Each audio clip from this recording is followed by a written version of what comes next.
চলো তোমাদের সাথে আজকে একটা রান্নার ভিডিও শেয়ার করা যাক। আমি বানাবো আজকে ডালিয়ার খিচুড়ি। প্রথমে মুগ ডালটাকে ভেজে রেখে দিলাম, তারপরে সবজিগুলোকে আমি হালকা করে ভেজে নিলাম। তারপরে কড়াইতে সাদা তেলে আমি গোটা জিরে আর তেজপাতা, আদা বাটা আর লঙ্কা আর টমেটো কুচি, পরিমাণ মতন নুন, পরিমাণ মতন হলুদ দিয়ে আমি একটু নাড়াচাড়া করে নেব।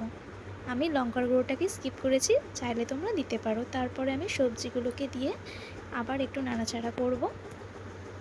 ভেজে রাখা মুগ ডালটাকে আমি দিয়ে দিলাম ধুয়ে।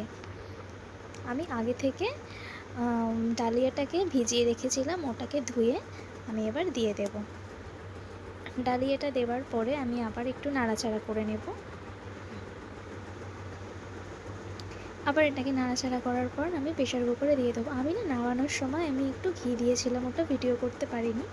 তোমরা ঘি দিও, খেতে খুব টেস্টি হবে আর হেলদিও। আমি একটাই সিটি দিয়েছি, কারণ আমার সবজিগুলো ছোট ছোট ছিল, তাই জন্য যাতে গলে না যায় তার জন্য আমি একটা সিটি দিয়েছি।